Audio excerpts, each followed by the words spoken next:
welcome to another episode of Unturned Stones. Today I'm going to be interviewing my friend Tory Dewalt. Me and Tory have been friends since 6th grade. He's been the longest friend I've actually had. Yeah. 6th grade. Yeah.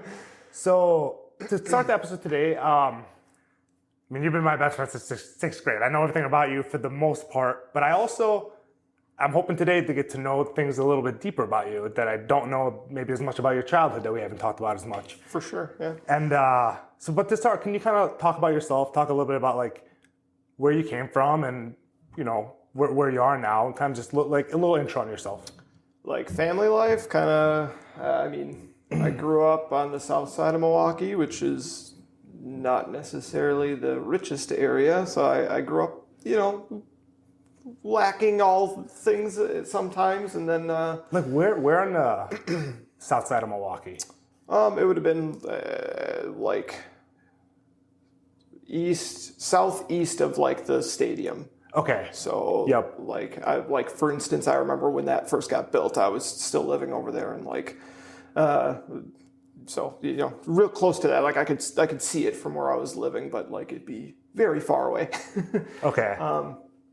But yeah, like grew up there, like stuff happens down on that side. And then when I was 11, we moved to Greendale, which is then when I met you, because we were finally going to school together. And actually, I live fairly close to my original, just other side now. It's probably a better area. Yeah, across the freeway. Yeah, but I don't know. I've always been like an athlete growing up. I did kickboxing and soccer and track and wrestling, and it's always been a big part of my life. Also a musician, so that's also something I've been in a lot for those of you listening. I don't know, it's pretty general.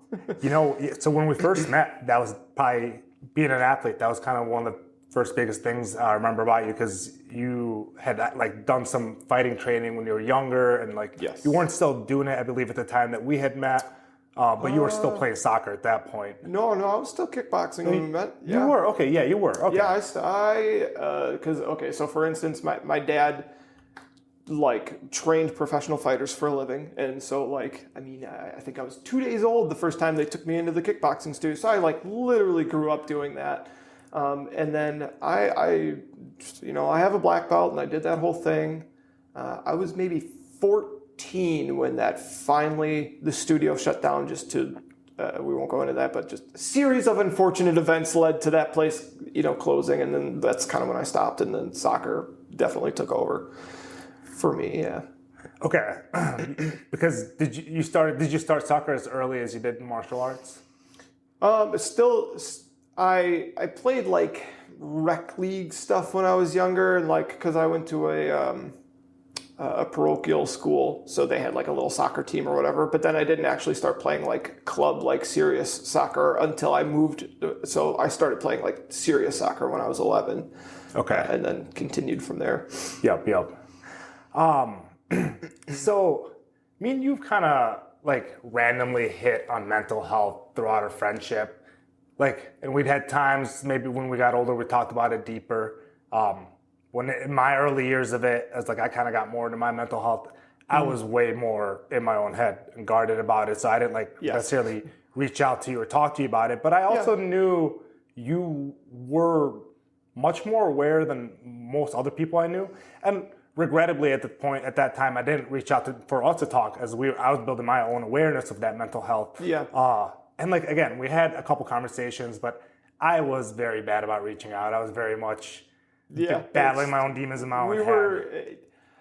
To describe that situation, we were young. I think for me, my worst point in time mental health wise was probably when I was about 19, 20, 21. And I think you were going through similar stuff at that time.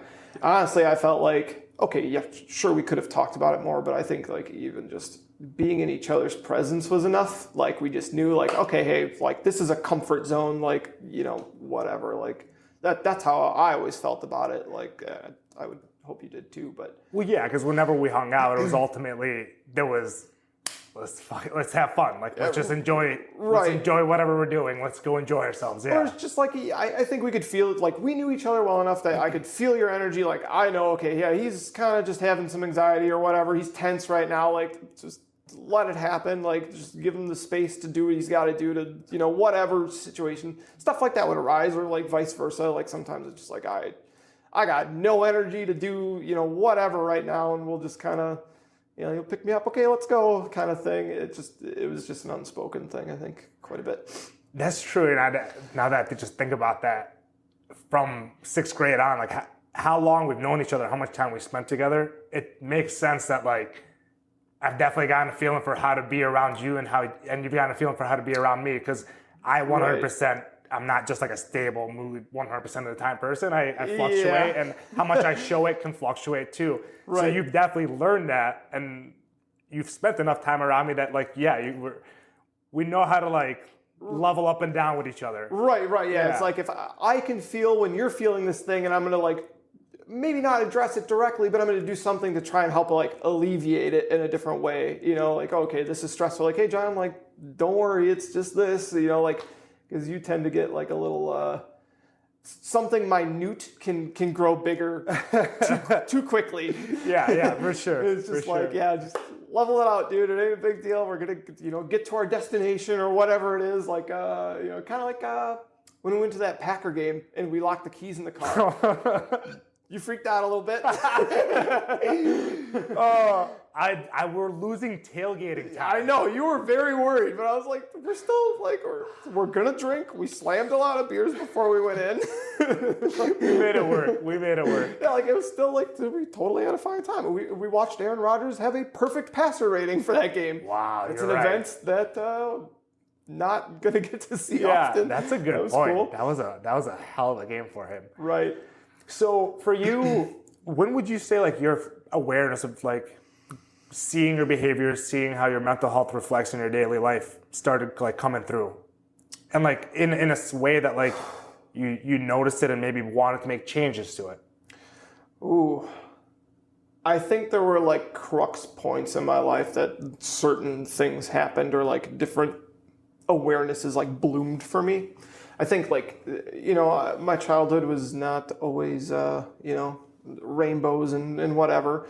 So I think a lot of times I was constantly like trying to, like my mind turned into like a tactical chess match all the time when it came to issues. And that also applied to like, fighting with my parents about this. And it was always like trying to figure out how, okay, I just did this and this result made this, and I don't want to do that again. So I was always thinking like, how can I be better at this, and trying to figure out ways to just feel good, like, because I was kind of picked on as a kid too. So it was just kind of like, I never really felt like I had like a safe spot no matter where I went. Like I was just kind of always defensive. And I think in a sense that made me very like stoic and cold as a younger kid. Like, I mean, I'm sure you remember, like I talk much more now than I did when I was younger. Like I was very just like, there were points in time where it'd be like one word answers, And so I think that stuff was always on my mind just to begin with. But I think going back to that 20s, just had some, not so great things happen to me. And I think I got like so depressed and so bad for so long. And I was like, suicidal and all those things. And I think I just, there was a point, it was like a year and a half of that, I think, around that amount of time that I felt that way. Like early 20s? Yeah, like 19, 20, right in that area. Okay. So like late teens, early 20s. Yeah, really? Okay. Yeah. So I felt so bad throughout that time, and finally like something just clicked in my head, and I was just like, man, is this life even worth living like this? Like, what's the point if I feel like shit every day? And it just clicked, and I just decided I'm going to be happy. And that was a huge, growing turning point. Obviously, it like took effort after that point, but it was just like that click moment of just like, what's the point in going through my day sad and hurtful and all these things and all of that. And I just decided like, hey, I don't want to live like that. I want to feel okay. And so that like triggered I got into meditation, and that helped tremendously deal with like the anxiety and depression and all those things, and just like worked my way out of it on my own. which was like a very, like I would not necessarily advise everybody else to do that way. If someone was asking me, like, you're not alone, you don't literally have to do it alone. I chose to do it. It worked for me. Like, I can tell you some of those things, but you're not alone. Like, talk to somebody, gain information from them, just like we're doing right now.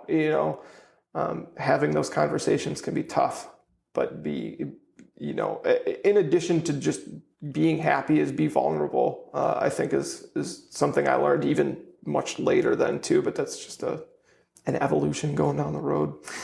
A little tangent here, because me and you are like extremely similar in the under the hood ways, like a little bit, yeah. Because like I get like in high school I was more like a jockey athlete, while you're kind of more of a musician, and like you're more of on the art side of things, and that's like, if you had to kind of describe our personalities, that's how we differentiate a little bit. Like I'm a little bit more of a bro, you're a little bit more of an arty guy, or creative guy, I should say. I'm like.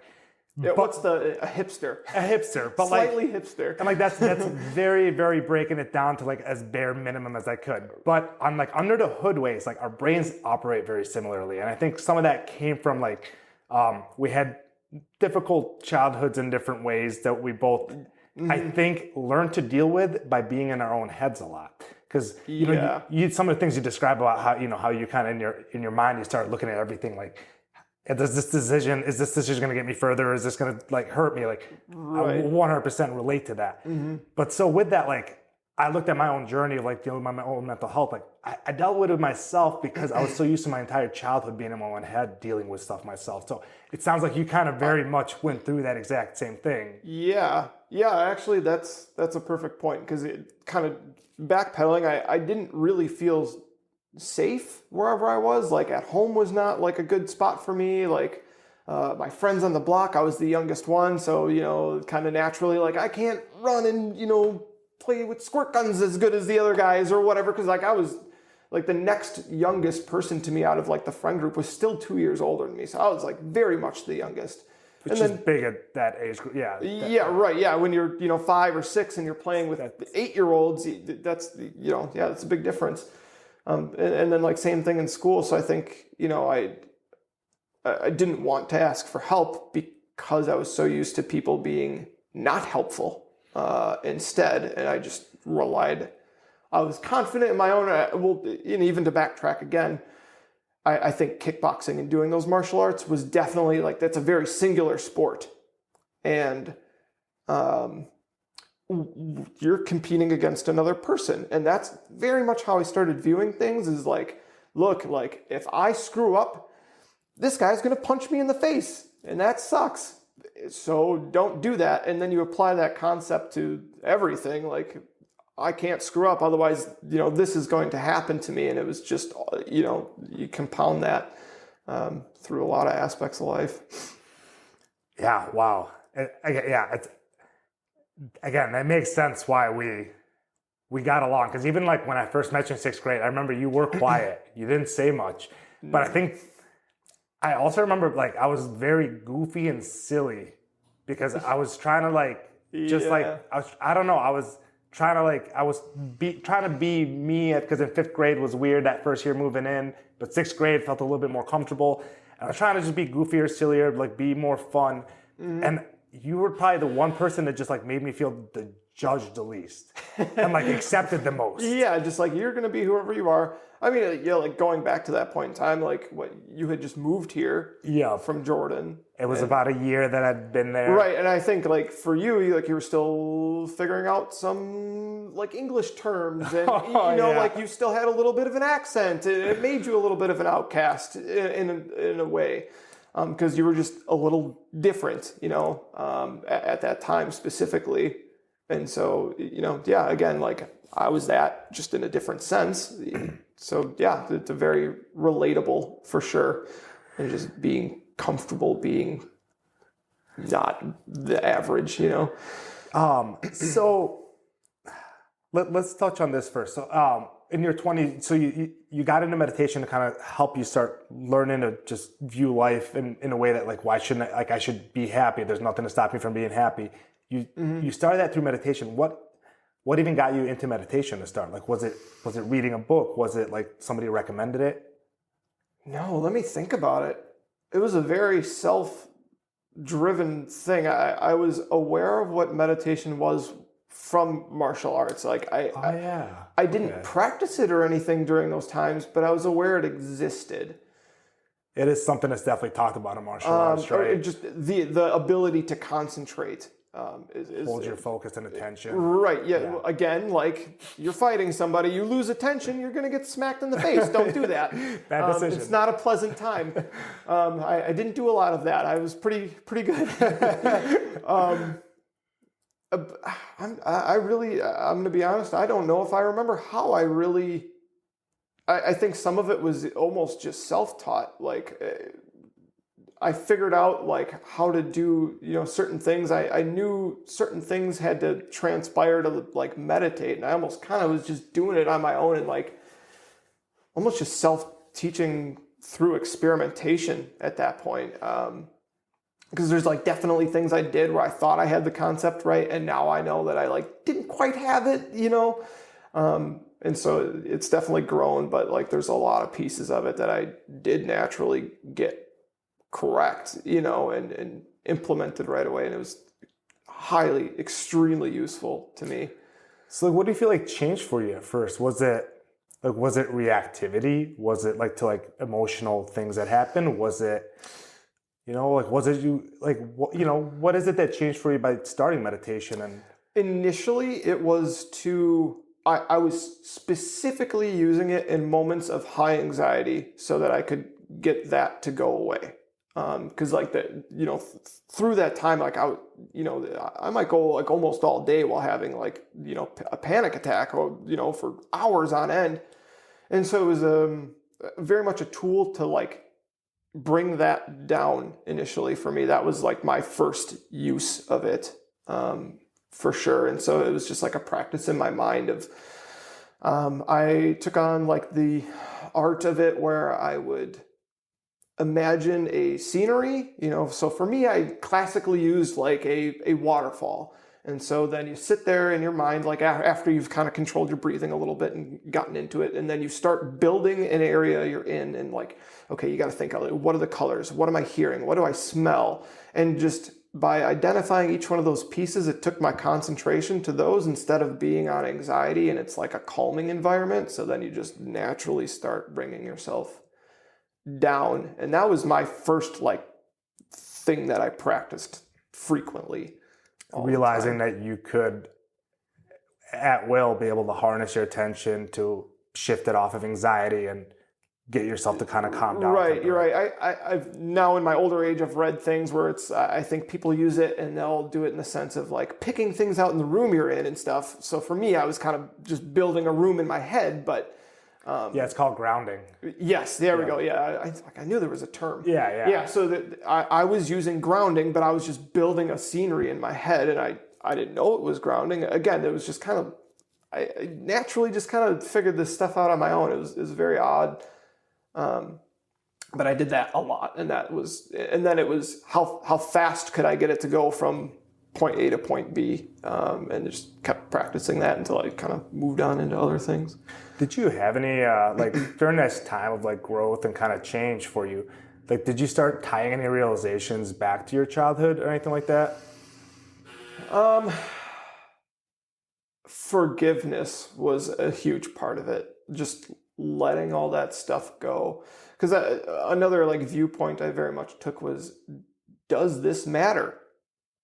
And that's what I think drives a lot of anxiety is, what am I even having anxiety about? Does it actually matter? And so, thinking about my childhood, for instance, like that stuff's gone. It's in the past. Like it's not affecting me anymore. It's not doing anything. Just let it, like you can recognize it. It's a thing. It's tangible. It happened, but let it go. Like it's not serving you any purpose. Just leave it behind where it belongs. And so just applying that aspect to like everything I was doing, somebody during that time hit my car. It was parked on the street, somebody hit it. And I'm like, of course you're going to be a little angry about it, but it's just like, I can't control that. It already happened. I can only move forward. So just let that piece go. It's just about just identifying those things and like, does being angry or having anxiety about this thing serve me a purpose? Is it actually helping me? No, but so what do you like? I 100% agree you should let things go in your child. Like, I don't think you should hold on to things from your childhood in a way that's hurting you. By definitely, of course, 100% agree with you on that. But what I'm talking about is more in the sense of somebody hitting your car and getting angry about it. I think any rational person can understand that. We're talking about like little things. Every person has like their behaviors are like their fingerprint, and those behaviors are based on like things that happen in their childhood and how they learn to react to certain things. So like, it's more like how you maybe were in a relationship. If in a relationship with somebody, how you might have argued, like that. Sure. Relating that to like how you might have seen your parents argue, or how you might have argued with your mom, or like stuff like that. Right. Yeah. So like, kind of like continuing there. It's just like also identifying those aspects of like, whilst letting go of that thing freed me to do something that I maybe hadn't done before. So like getting towards like, I was very quiet all the time. And it's because I, had that trauma of if I spoke, people made fun of me. If I spoke out of turn, I got punished at home or whatever that might have been. And so letting that go and realizing that result was not necessarily always because of me, myself, you're going forward, and now I'm able to freely speak. Actually, the funny thing is like I started working for Starbucks at that time too, which is a very like social environment, and it like was actually like crucial in my development because it definitely changed during that period. Yeah, right. Because I went from like I'll love coffee and I'll make it and whatever, but like I don't necessarily want to talk to every customer coming in. That's just not who I am. And so then I kind of like, my manager at the time was like, well, that's part of what we do, and started like putting me in spots where it like forced me to do that, which was like, okay, fine. Like I kind of had already identified that like that was something I needed to work on, and it's like, okay, fine. If I already have to be at work, we might as well make some progress doing, something else for my life too. So it's just learning how to slowly talk to people, more and more, how to identify, how to start a conversation. I hadn't hardly done that before in my life. I was always just a very like speak when spoken to, for sure. It was kind of how I lived prior to that point. So yeah, I like definitely identifying like those things in my childhood, what caused them, and then what needs to get replaced, or even just from being not wealthy or like, relatively poor. You live in an area in your mind of like, I have to be very frugal with everything because my resources are extremely limited. And then even in adult life, I started getting further and further along, and I realized I was still being very, very frugal and limited, even though I had the means to do, this or that. And so just, again, like that applied to then, this is now, that doesn't matter anymore to me. And it was just like, what am I letting go, and how does that affect me going into the future? Being able to identify those is a skill for sure. I don't know if that's even myself or anybody. Can you get all of them? No, but that's what like a therapist is for, I suppose. What do you think? Like people coming from lower income, in your childhood, like that definitely has an effect on you. And it has an effect on you that like bleeds in your adulthood. That you either like get rid of it or it kind of sticks around on you. Yeah. What's your opinion of like the little ways? Like, could you speak on ways that maybe it affected you, or you think like it affects people? Because I do generally think that it affects everybody who comes from a lower income childhood, even if they someday get out of it. That like there's little tangible things that always stick around because you're used to living in this like survival mode. Like everything counts. Yes. Everything matters. Don't throw that away. You might need that. Yeah, for sure. Or I didn't eat all my food on my plate. Like that's actually still something I kind of do. Where like if I go to a restaurant and this amount of food is put in front of me, it's gone. Like I'm eating all of it. Like very rarely does something come home with me. Yeah. And it's just because of that habit of that thing. But I mean, even when I was younger, like when you're first driving your car, you're like, oh, I gotta pay for gas, and I remember thinking like, okay, every time I hit the brakes, that means I wasted energy. So I'm trying to like not do that. And you're like, you get to your older, and you're like, that's like pennies. Who cares? You know? It's just dumb stuff like that, and just all those silly little things. I mean, or like clothes too. Like I definitely still have clothes from when I was like younger that I like still will wear sometimes, like, you know, like practice jerseys for soccer. I still have some from when I was like 12. I still fit in them. It's also funny, but you know, like I still have those. They're still in use. They've been in use for, you know, 15 years. Like definitely could get retired, but they're still working. They're serving their purpose. Yeah, like, exactly. You know, yeah, where I think some other people would be like, yeah, this thing is just, you know, whatever, and toss it, you know. But like beyond like the kind of like that general idea, there's anxiety behind all that too. Right. Well, okay. So like with the gas, like, you know what I mean? Like you're like, oh, can I afford to, you know, get to this and that? It's all those, I think you beat yourself up a little bit trying to like make it. I almost think it's an overload of you're always opportunities. What opportunities am I missing? What opportunities am I missing to save money or to make money? To save money or to make money? Right. That becomes like a rat race in your brain. Yeah, and I think the piece that people miss when they're in that mindset is the opportunity cost. And that's what got it out for me, because like, can I change the oil on my car? Of course I can. That's not a very hard job, but it's a little cheaper. But it's going to take me some time, and then I got to figure out a vessel to get the oil to the dump, and you go through those extra processes, and I kind of realize like that this is a very minute concept, but like doing that DIY thing sometimes, you're like, well, how much time did I just spend doing that as opposed to just paying the extra $15 to go to, you know, Valvoline station and having them do it in a matter of 30 minutes. I don't think that's a minute concept.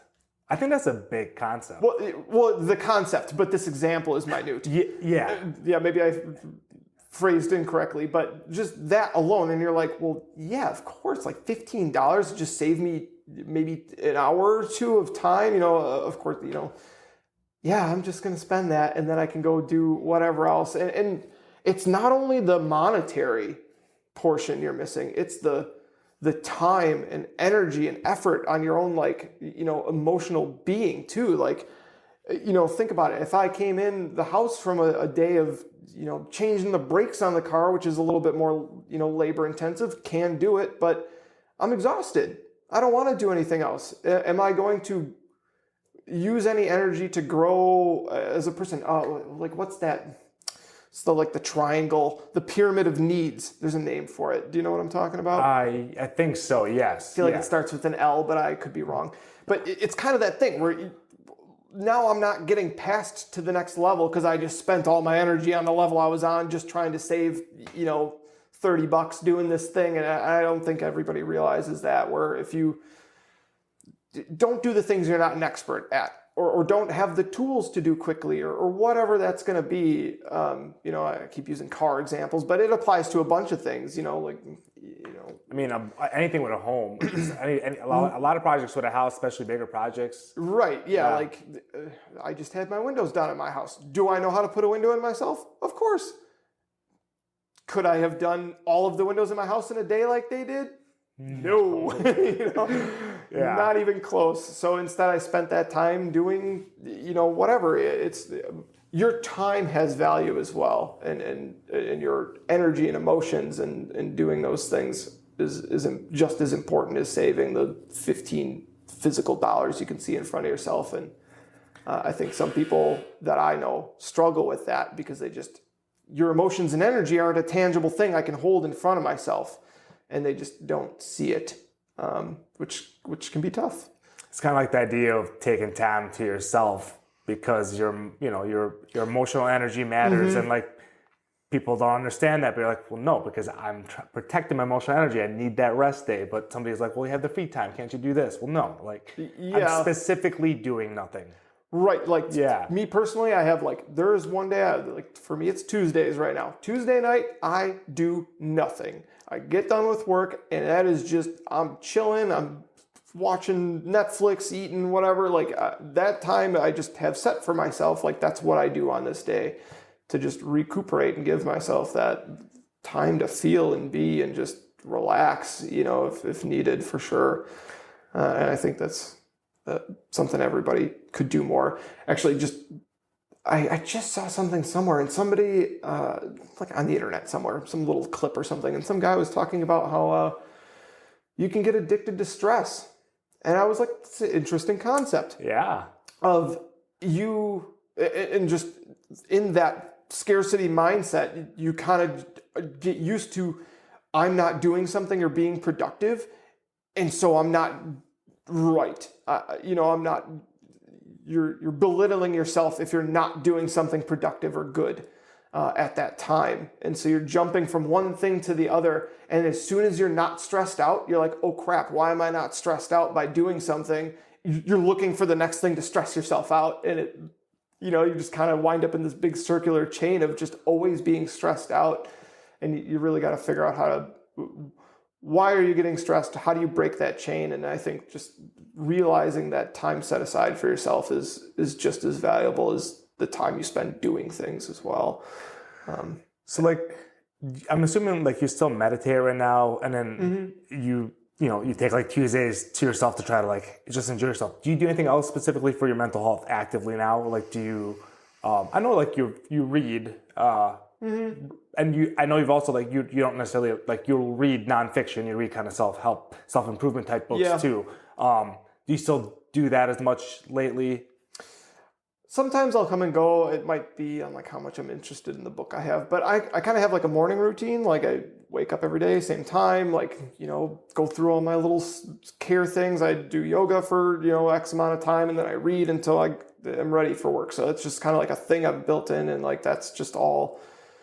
Like, I'm not looking at my phone. I'm not doing whatever. I'm just completely in my head, going through those motions. Like when you build a routine for yourself that's so set in stone that you don't have to make decisions, it allows your mind to free up and think about whatever else is going on in your life, or to plan out your day and just relax in those moments while your body is kind of on autopilot. Your mind is maybe, doing something else. And I think I've been doing that for a very, very long time. Do you do that 7 days a week? Maybe not on the weekends because I'm not like on a schedule. Yeah. But yeah, during the week for sure, 100% of the time. So Monday through Friday, you always find yourself doing that no matter what. I literally will do the same things in the same order every single day, like down to like I get up, drink water, brush teeth. Like it's always exactly in the same order every day. Do you find you get up every morning feeling the same, whatever that feeling is, but feeling the same every morning? Or do you ever like wake up some mornings a little more energized, some mornings a little bit more tired? Do you kind of fluctuate, or do you like stay pretty steady? I go up and down, but I think that's caused by other things. I mean, that might just be, life happening. Like I go out and, don't get home late because of whatever. I don't sleep particularly well all the time. Well, once I fall asleep, I'm fine, but how quickly I fall asleep is a whole different story. And so that definitely affects it too, for sure. Like what helped you stick to that routine at first when you would wake up and you'd have some good mornings, some bad mornings? Like what helped you make it the habit long enough that it stayed the habit? Outside of just straight discipline, because I think discipline goes so far, but like, was it just finding, I guess what I'm kind of getting at is like, do you use other strategies, like maybe like what's the minimum you'll do to start and then kind of build from there? Or like, did you like do one at a time that you added and then eventually added the next one after a couple weeks or something? It's built up over a very long time, or maybe has changed through the years. Because me saying I do the same things in the same order every day, I mean, I'm talking like high school. I started doing that. Like that was a long, long time ago. I can't even tell you what I started with, to be honest. But like building some of those other things in, it was, like reading or doing yoga. Like this is good for my body. I'm starting off my day relaxed and already feeling accomplished because I got something done that was meaningful and useful to myself. And you're just, okay, like, now you're fresh, you're starting your day. Like you just go through those motions. It's just a very like therapeutic time. I mean, it's maybe only 45 minutes worth of time, but. Do you find it, effortful or like relaxing, or like the effort is not more than it relaxes you, or you know what I mean, like somebody can get up in the morning and go for a 10-mile run and it just be like a miserable effort as opposed to like an effort that might feel kind of good.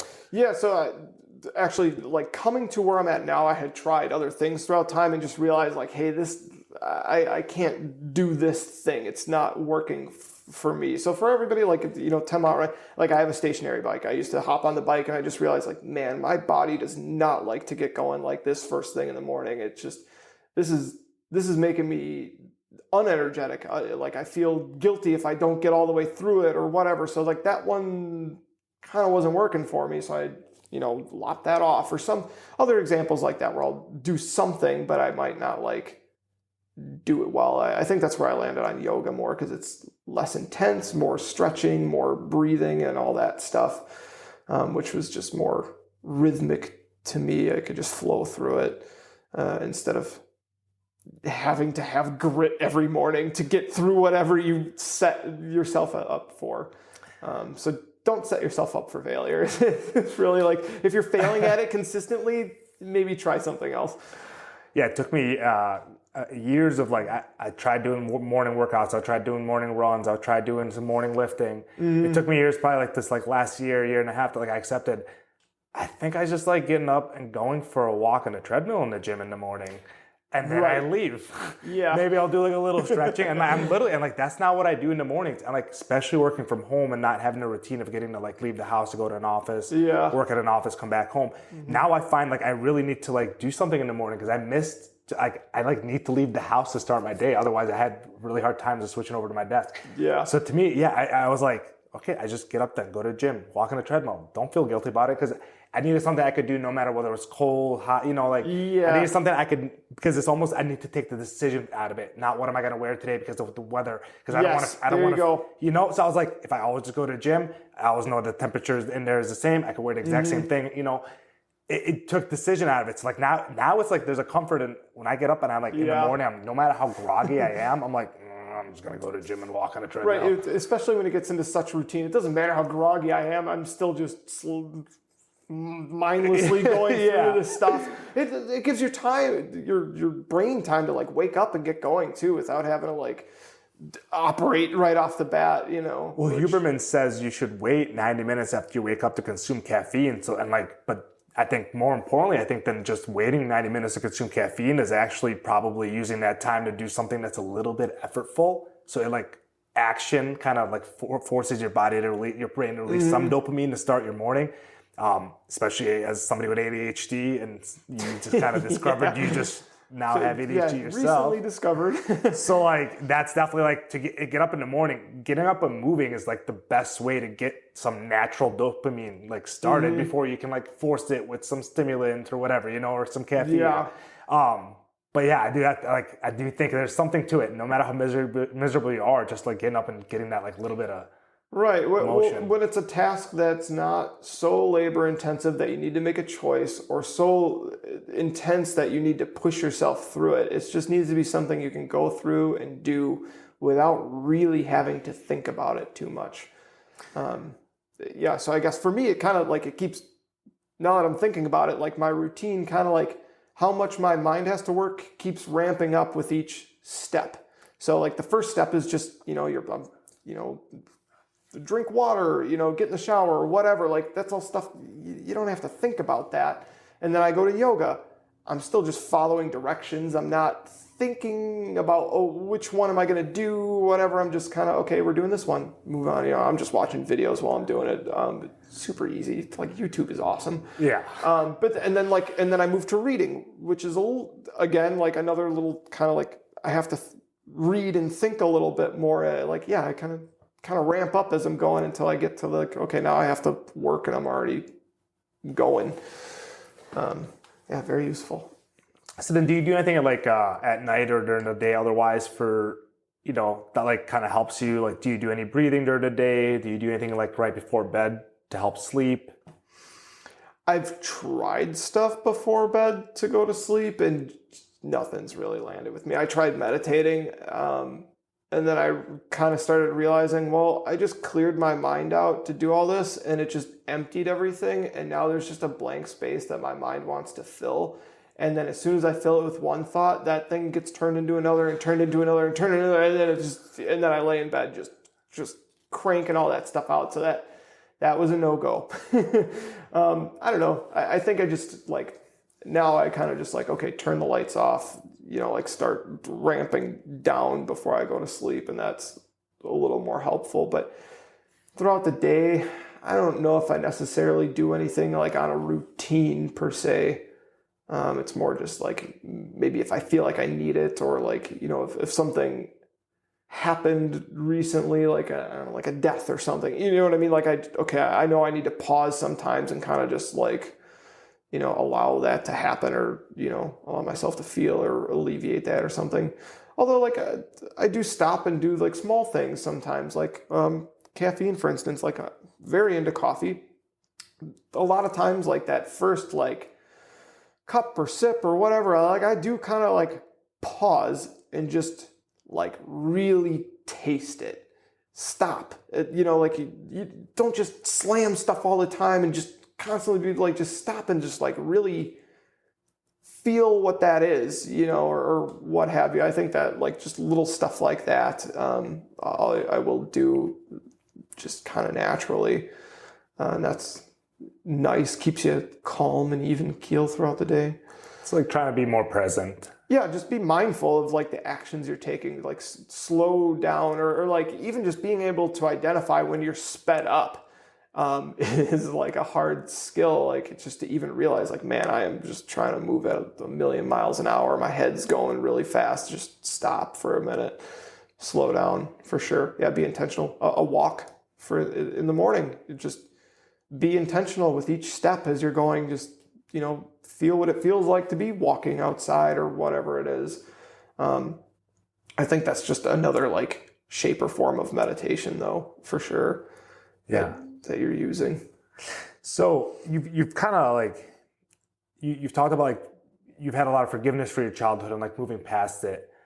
Would you like, is there anything that would you say like you wouldn't change anything about your childhood and like even like your later teens, because it's obviously made you who you are now, like has sharpened your brain to the level it is now of like how you deal with things and how you interact with life. Like, is there anything that you'd go back and like tell your 13-year-old self to like have deal any different with the pain that you might have had back then? I mean, if I could have learned some of this stuff earlier, like, sure, yeah, that would have been great. I don't necessarily regret anything or I don't. Of course, everybody wants like an easier life. Like maybe there was an easier way to get to these same conclusions, but I don't know. I'm kind of an advocate of like, if you go through like back through life and you try to like, well, what could I have done and stuff, like, especially when you're going that far back, like you can drive yourself mad thinking about all that stuff. Like the reality is it happened. That's what's happened. You can't change it. It's already there. All you can do is analyze it and learn from it. And if you've done that, well, then, I mean, you can always go back, you remember it, but it served its purpose. It's there, it's done, like I'm thankful I got to learn some of these things, because like there's a bunch of people who, if you don't have a trial to go through, you don't learn anything from it at all. So you do have to face trials, or like, the concept of like good and bad, I think are very like needed. And I think in this case where you can't realize how good things are until you have felt bad things. So I'm thankful that some of those things were not so great, so that they allow me to feel what is good at this point, so that you have that concept of a variable. Because if everything's always good, you don't know it is, because you've just always lived in it. I mean, I think that's very profound, because it's so deep rooted in a lot of things that like we're seeing like come out right now in like culture and in social media, where people like almost forgot how good things are. Yeah. And are finding things smaller and smaller and bigger, things to like fight about and argue about, but like, man, we have it so good compared to what we had 50 years ago, let alone 100 or 200 years ago. So, like, I've thought this way for a long time, but I think it's also funny because I just recently watched an episode of Joe Rogan with David Cho, is his name. Oh, yeah, I want to watch that one. And he spoke about, like, he's like, whenever I feel like I'm just getting too, like, prissy or whatever, I'm feeling bad about my life, he'd go back to Africa just to, like, bare bones it, like, just go back to the absolute, like, this is the bare basics of everything. And then when you come back to America, you're like, oh, man, like, got running water, this is awesome, or whatever. You're like, that's probably a little more extreme, but yeah, definitely, he's an interesting guy for sure. But I think extremes are good to make examples sometimes of the fact that, like, we have things so good even right now compared to people who are having to live on this planet, let alone what we would have had to deal with 100 years ago, that, like, appreciate the good. And I do think it's hard to appreciate the good without seeing the bad or having gone through some bad. Yeah. Or, like, I always think about, like, just thought experiments, like going into the future and things are so good, like, are they even going to know that it's good anymore? Like, when eventually robots and AI are going to, like, take over, right? Like, they're just going to do everything. We're not going to need jobs anymore because they're just going to be able to supply everything for us. Like, our brains are going to turn into mush because we're not going to know what it's like to have worked a day in our life, or newborns at that point. And it's just like, are they even going to realize, like, how nice that is? Or are they going to be able to appreciate it at all? I'm just curious. Like, that's without something to struggle through. Like, they might not feel good about anything. They might just kind of be zombies a little bit. Like, you're just kind of mindlessly, like, do you feel anything anymore when it gets to that point? My hope is kids of the future generations will fight back against it almost, and like Terminator. Well, it's almost like how like the 90s fashion, especially for women, had like, it's coming back right now. Like there's gonna be like this like turnaround of people being like, being off the phone and not being on social media is the cool thing. There could be like that counterculture of like, oh, well, we're going to go back to like, I want to figure out how to farm or whatever, like really go back, like. Flip phones and farming. Yeah, become Amish or something. Yeah, like there might be like a counterculture or something. Yeah, that'd be, I hope we get to live to see that. Me too. I'm curious to see what happens. So one last point I want to touch on before we end the podcast, because this is like coincidentally, the fact that this happened is just stupid, but it happened, which is when I was 14, my mom had Jason. Yes. And then 2 months later, your mom had Kellen. Yeah. So like, we were in this like weird situation of like, I didn't know anybody else who had a baby brother when they were just entering high school besides you. Yeah. And like, that was a whole weird thing to go through after spending most of my life with my sister being like 2 children. Yeah. Always just the older and younger one. There was never, not that I had any middle child, obviously, because I was already like old enough, but like all of a sudden I was a middle child because we had a baby. Yeah. And like it changed the dynamics of the family. It changed stuff for how things operated. It changed my family for sure, our trajectory in little ways. I'm sure it had that effect on you guys. So certainly. I'd never like really talked to you about that. I mean, we've talked about it a little bit, but like, could you kind of touch on what that was like for you to experience your parents having a baby when you were so old and you already had 2 younger siblings? Because I had 1 older sibling. You already had to be the oldest, and then you knew another baby was coming, and you already kind of like took on a responsibility role, I think, with your siblings too. Yeah, I mean that for sure is another difference between our lives. The dynamic of that is probably quite different because you had your older sister Lisa, and I'm not sure necessarily what your home life was with Jason all the time, but like for me, I was the oldest, so and there was a bigger age gap between me and my next oldest sibling than you and Lisa, sister, for sure. Yeah. So that was a little different in itself. And then my mom has rapid bipolar. And so she, going back to mental health, like she's just not always functioning all the time. So I kind of already did a lot as a child growing up, just trying to take care of the others. Actually, funny story. My brother's wife asked if they should get me a Father's Day gift the other day, and I was no, that's just But again, like that's kind of the role I was in. Like hilarious, thanks, but no. But so like, I think Kellen and I very much. I was another parent for him. I took like out of my mom, dad, and I probably spent the most time with him when he was young. Like, I mean, even when we brought him home, like I remember I was the one sleeping in his room. I'd get up with him in the night and stuff because my mom didn't come home from the hospital right away. And then, was still recovering, and my dad obviously had to go to work and stuff. And so I do remember doing that like quite a bit and just having to fill that parental role. And I think that also made me like grow up a little quicker. I didn't, I wasn't like quite as irresponsible of a teenager. I wasn't running around doing quite as much dumb, crap as the others. Because I was just already like responsible for some other being's life to a certain degree.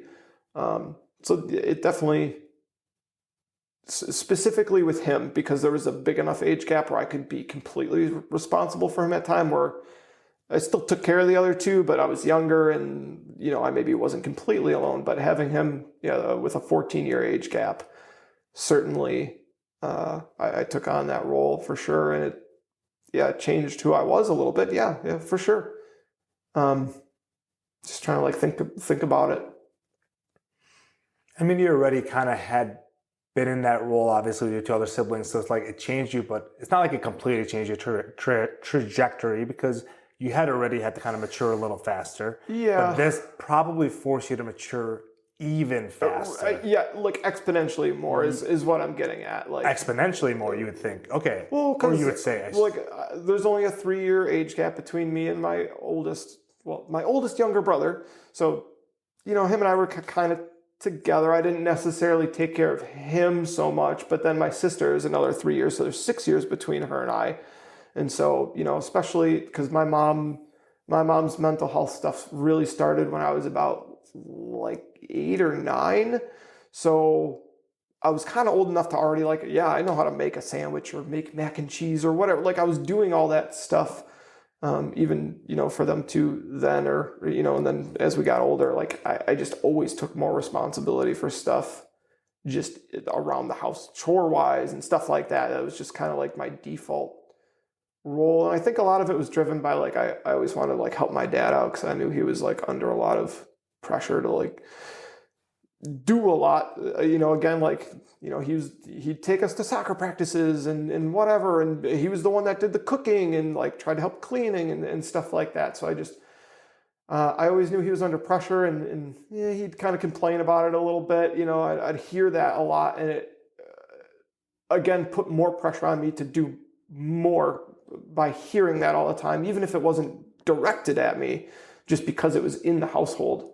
I would definitely like attempt to step up the best I could all the time. So just having those dynamics at home, like I just became a very independent. I could take care of myself very, very well. And even to this day, I think that affects like how often I make like friends or things. Like I don't have a need to like constantly have somebody around or somebody helping me or talking like this. Even I'm just very independent because I had to be.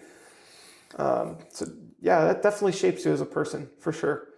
I guess I do kind of want to ask you more because I want to ask you more about like your relationship with your dad, because like when I was young and I like met you, like, and I got closer with your family and started spending more time around you and your family, like I feel like I not envied or was jealous necessarily, but like your dad did a lot with you guys. He would take you to events and it was always there. And like my dad would come to a couple wrestling meets. He'd come to a football game here or there. Yeah. But like I also knew my dad was in his own world in the sense like he wasn't overly involved with sports or athletics like that because he wasn't overly involved himself. But so like from my point of view, like I saw it and I was like, again, I don't remember being jealous, but just being like, oh, like that's awesome. Like, and like I loved your dad when I was young. Yeah. Like, I would still love your dad. Like, we would all like, I loved how much he would just shoot the shit with me. I loved how much he treated me like a kid, but still gave me like the respect of like being like a little bit more of an adult than like maybe my dad did at the time. I think like my dad still kind of kept me in this childlike box. Yeah, we definitely had a different experience with that for sure.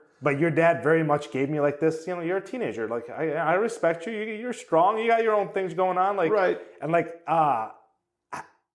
how was your relationship with your dad? Because like, obviously he was very much there for you guys. But I know your dad struggled like with injuries and a lot of like chronic pain problems from work-related injuries that like bring in a lot of stress and tension into life that without a doubt make somebody shorter fused and angrier and kind of, it's more stubborn at times. And I've seen your dad be stubborn. I've seen him be a little bit angry, and I know you've seen worse of that. So like, how was your relationship with your dad like progressed through the years? Because I know you guys are kind of close. Oh yeah, I mean, like, I would say I probably see my parents or speak with them or communicate with them probably more than the average person at my age, for sure. Without like, I'm still much closer to them than that. But like specifically with my dad, it was always like a very odd relationship because I think, especially me as a younger person, looking back at it now, I realize like my mom and dad were 23 when they had me, so like they're pretty young, right? Yeah. And now that I've gotten to that age, I kind of realize like, 23-year-old, like they're still stupid. Yeah. And so that's kind of going back to that forgiveness of just like having the realization of like they had no clue what they were doing and they admittedly made some mistakes, like, with me. So it was always like, he was a person that he caused a lot of damage to me, but at the same time, he was there. He was the one taking me out to do activities. Like he would do all those things with me and stuff. And I always had like the knowledge of like, if it really like, okay, he might do this or that to me, but if it like actually came down to like, just like, he's gonna self-sacrifice to help, whoever it is. That's just kind of who he is as a person, very much so. Like he'll lay himself down before he allows somebody else to feel, pain or whatever.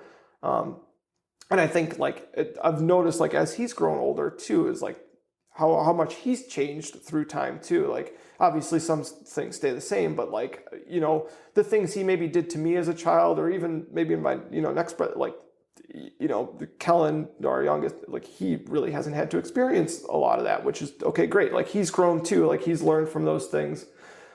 As well. And same thing with my mother, but it was always just like a weird thing for me because in some sense I was always like resentful, didn't want to always be around him. It was stressful for me. But at the same time, we were still very close. And then I think as I got older, like once I got to like high school, I would say is when things really started to just like, were more like, more partners than like, this or that. And just closer on like a human basis, rather than like, you're my elder, I do what you tell me to do kind of thing. And yeah, we're still very close, And how do you see Kellen's relationship with him? I don't know. Like he's every bit there for Kellen as he was for any of us, the older ones. I mean, he's constantly like Kellen is very into soccer, does super well. And Dad's always, the one taking him to, they were in Ohio or something last weekend, like he's driving them all the way there to do this or that. And that's just who he's going to be. And very much so. But I think how much he disciplines him is drastically less than he was disciplinary for us. And so that's definitely a change between like me being the oldest and him being the youngest. Is like I felt like kind of like with each kid it like slowly ramped down a little bit. I mean, without a doubt, the same experience with Jason. My little brother, he without a doubt has gotten the much better end of the stick with my dad in his older years than I got with him. See, that's a funny thing though. Is it the better end of the stick? Because now they haven't necessarily gone through those trials to know what it is to make it through those things. Like, because like, have they learned those same lessons? Remains to be seen. They're still getting to that age where things will start, I know, like you've obviously spent a lot of time with your brother in his younger years, and you continue to spend time with him now, and you still do stuff. Yeah. With my brother in his younger years, I didn't do as much with him, but like now as he kept getting older, I started doing more and more with him, and like I started trying to connect with him through like lifting and fitness, and and like that's how like we like have connected slowly over the years, and kind of we started building up where like I started working with him on like mental health stuff and like talking to him about this stuff, making sure he like would journal, learn to put his phone down more often, like limit his social media, you know, even trying to limit or quit porn, stuff like that, because like, just trying to like make him realize how a lot of his actions feed into who he is as a person. And like everything you feel is just like what your brain's spitting out from everything you're putting into it. You know, and like just teaching him to like that awareness. But it's funny because like I still know like I can still see in him that like he doesn't have like all the similarities that I have between him that like, and I'm just trying to teach him this stuff younger than me. He's still like missing that thing that I had because I went through a different childhood than he did with dad. And yeah, like, so like, there's like parts that are just a little different. It is, so backtracking, you asked me what I'd tell myself as a younger kid. That's kind of, I feel like what we literally did just for our younger brothers. Because like, I'm thinking about like the stuff I've talked to, you know, Kellen about, or I've even heard Jason speak that way. Because I do talk to Jason every once in a while still. Yeah. And it's like, they're talking about concepts and things that nobody had ever told us at that age when we were at that point. Like, not even that was not a conversation. That was not an awareness. And part of that might just be like the day and age we're into, is I think like mental health awareness is like far higher now than it was when we were younger and all that kind of stuff. But just, you know, how to handle money, how to, you know, what does it mean to do taxes? You know, it's all that stuff that you probably should get taught in school that you aren't.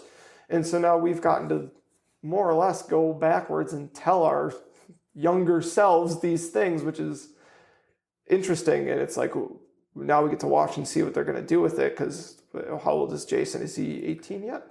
No, he turns 18 this year. Yeah, well, because Kellen just turned 17. Yeah. So... Yeah. So they both turn 18 this They'll be turning 18 this year. Yeah, right. Yeah. So like we're getting to that crux point of like, well, they're going to leave the house soon and we're going to see, you know, do they sink or swim a little bit? And like, what did that information do with them? Like, I have faith that they'll be just totally fine, but... Yeah. Your mom just posted a picture of Callan today for prom. Holy crap. Last time I seen him, every single time I see that kid, he just keeps changing and changing. Yeah. Wow, he's like really turned into a mini man. It's hilarious because, I mean, so relationship-wise, like I was very much a father to him, like when he was younger, and now like I still like tell him what to do a little bit and stuff, but like we're just friends at this point. Like we're just, like honestly, I would consider Kellen like one of my best friends. It's one of the people I talk to the most. It's one of the people I'm around a lot. And so just, you know, like it's become a very different thing over the years for sure. I don't remember where I was going with that. I had an idea. It's like almost like a little cathartic in a sense. It's like healing to like be able to help almost a younger version of yourself in ways that like maybe you wish you would have had help. Yeah. It's just giving them all that information that I've gained myself over this time period that I wish I would have been able to start sooner, and now they get to use it and implement it and do all that stuff. But yeah. Well, great.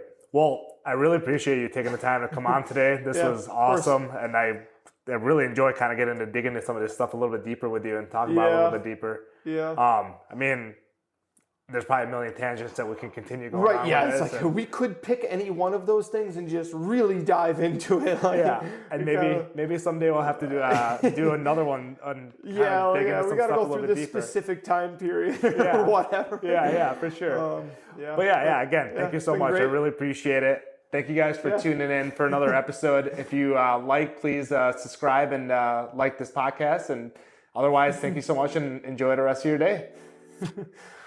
Awesome, dude. Thank you so much. Thank you. I like this.